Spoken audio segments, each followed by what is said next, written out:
있다는 증거를 알지 못한다 이렇게 대답을 했습니다. 스스로 10만 명의 고용주라고 밝히고 그중에 몇만 명이 매일 고정적으로 야간 노동을 하고 있는데 이렇게 답하는 이유는 로저스 대표가 한국을 모르고 사업장 비즈니스를 몰라서 그런 게 아닙니다. 이건 확증 편향이고 신념이고 종교에 가깝다 이렇게 생각을 합니다. 노동부 장관님, 네, 야간 노동이 심혈관 질환 그리고 산재 사고 위험을 높인다라는 사실은 국제적으로 이미 확립된 팩트이죠. 네, 네. 그렇기 때문에 유럽은 야간 노동에 대해서 하루 8시간 상한 연속 휴게 시간, 11시간 보장, 그리고 노르웨이, 핀란드가 각각 4일, 5일에 연속 야간 근무 금지, 그리고 덴마크, 호주, 캐나다 등이 4주 기간 내에 8에서 12회 이상의 야간 노동을 금지하고 있는 이유 아니겠습니까? 그렇습니다. 네. 야간 노동이 그런데 예. 우리나라는 가산임금 규정만 있을 뿐 시간 제한, 총량 규제가 없습니다. 그래서 쿠팡이 1년 내내 365일 주 5.5일을 고정적으로 야간 중노동을 장시간 하고 있죠. 그래서 지난주에 아마 장관께서도 보고를 받으셨을 것 같습니다. 이 산업의학팀 중간 보고서 혹시 보셨습니까? 맞습니다. 네. 월 12일 한도 주당 52시간 상한과 같은 제한, 야간 근무 연속 일수 제한 등의 대안을 제시를 하고 있습니다. 그렇죠? 그렇습니다. 야간 노동에 따른 사고, 질병 예방하기 위한 최소한의 안전 기준을 마련하자는 겁니다. 장관께서도 계속해서 쿠팡 물류센터 방문하고 계시고 고용노동부가 이번 달 10일부터 야간 노동 실태를 계속해서 조사해 온 것으로 알고 있습니다. 네. 그리고 내년 6월까지 전수조사를 실시하고 9월에 야간 노동 시간에 대한 규제를 발표하겠다 이렇게 말씀을 하셨습니다. 네, 사실이죠. 네. 근데 그 사이에도 이 야간 노동이 계속될 것이고 그로 인해서 노동자들은 사망할 것입니다. 이건 어떻게 해야 되죠? 그래서 지금 전문가들의 연구 보고에 따르면 아까 야간 노동이 주간 노동이 야간 노동보다 뭐 차이가 없다 이런 이야기는 전문가들 의견이 아니라 일하는 사람 누구나 알 수 있는 상식인데 제일 큰 문제는 수면 시간에도 혈압이 떨어지지 않는다는 것이 이번에 입증됐다는 것이고 네, 그것이 바로 제가 드리고 심혈관계 싶은 말씀은 장관님, 죄송합니다. 드리고 싶은 말씀은 쿠팡은 길을 쓰기 위해서 사회적 대화 합의도 한 달이라도 더 늦게 이행을 하려고 길을 쓰는데 고용노동부의 6월까지의 실태조사 그리고 9월달에 야간노동 기준 발표 이런 대처 방안이 너무 안일하다는 겁니다. 이 타임라인들을 줄여야 됩니다. 그리고 산업의학팀이 증거를 보강하고 확실한 근거를 제시를 하면 법을 개정하기 이전에라도 지침이라든지 가이드라인 등을 통해서 야간 노동을 규제해야 된다고 생각하는데 어떻게 생각하십니까? 맞습니다. 근데 그 타임라인은 일반적인 심야 노동을 규제하는 전체고 이 쿠팡 같은 건 특수한 경우이기 때문에 그 타임라인과 무관하게 우리가 할 수 있는 조치를 하겠습니다. 네, 최대한 당겨주시기 바랍니다. 네. 그리고 쿠팡은 아마 21년도에 SC에 낸 보고서에서 근로자 재분류에 따른 사업모델 변경 위험에 대해서 적시를 했는데 이 야간 노동 규제를 쿠팡의 새로운 위험으로 아마 파일링을 하셔야 될 거예요. 쿠팡의 보상안 어제 많은 의원님들의 성토가 있었습니다. 저는 1조 6,850억 원의 보상이라는 것이 맥시멈 5천억 원도 안 된다 이렇게 주장을 합니다. 자, 어제 이 자리에 계신 국무위원들께서 전원 사용하지 않겠다 이렇게 말씀하셨습니다. 저도 사용하지 않을 겁니다. 33,000원짜리 양말을 사실 할팡하지 않은 고객들도 아마 33,000원짜리 양말을 쓸 분들은 많지 않을 것 같습니다. 맥시멈 최대 사용 가능성이 저는 50% 정도에 불과하다 이렇게 생각을 합니다.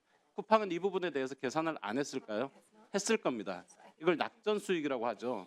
낙전 수익 계산 수치에 대해서 알고 계신 분 혹시 쿠팡 측 안 계시죠? 네, 알아도 모른다고 할 겁니다. 유효기간이 지나면 가치가 사라지죠. 그래서 실제로 총 보상액은 1조 6,850억 원이 아니라 8,400억 수준으로 계산이 됩니다. 근데 8,400억이 현금으로 나가는 돈이냐? 그렇지 않습니다. 전액 쿠팡으로 들어오죠. 그리고 추가 구매가 동반이 될 겁니다. 쿠팡으로 전부 회수가 되고 쿠팡이 직매입한 상품들을 소비를 할 거기 때문에 거기에 따른 마진율 등을 감안하면 5천억 원을 넘을 수가 없는 겁니다. 그런데 과연 쿠팡이 주주들에게 우리가 이 보상안으로 5천억 원 정도 돈 쓰면서 이거 막으려고 해 이렇게 얘기를 할까요? SB 인베스트먼트 어드바이저가 우리 쿠팡에 비공개 IR을 좀 하자. 니네 보상안 왜 그렇게 대규모로 발표했냐. 이렇게 얘기를 할 때 저는 쿠팡이 100% 5천억 원도 아니고 3천억 원도 아니고 이건 우리 비즈니스에 오히려 도움이 될 수 있어. 지금까지 이 사안에 대해서 회사 영업에 중대한 영향을 주지 않는다라고 얘기해 왔던 거와 동일하게 오히려 비즈니스에 도움을 주는 조치다. 이렇게 설명할 것이라는 것에 제 돈 5만 원을 걸겠습니다. 한국 국민들을 기만한 이 보상안 철회 의사가 없는지 마지막에 로저스 대표 답변을 해주시기 바랍니다.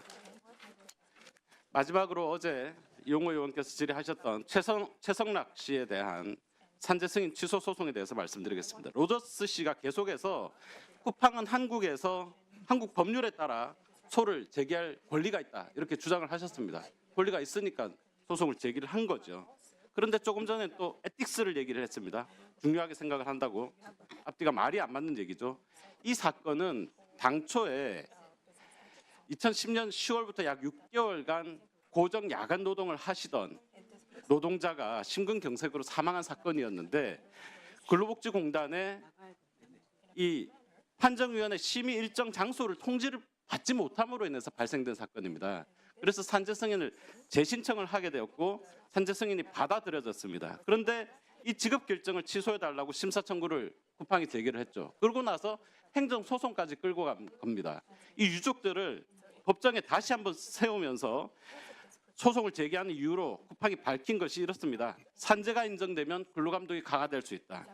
민사소송에서 불리해질 수 있다. 같은 업종에 산재 보험료가 오른다. 자, 근로감독 빡세질까봐 보상금 더 낼까봐 산재 보험료 오를까봐 자신들의 사업장에서 죽어나간 노동자 유족의 가슴에 대몫을 박는 이런 짓을 하면서 에틱스를 이렇게 계속 얘기를 하는 동안 한국인의 탈판객렬은 결코 멈추지 않을 겁니다. 지금이라도 어제는 최성락 씨 사건 개별적인 사건이라서 로저스 씨가 몰랐을 수도 있다고 생각을 합니다.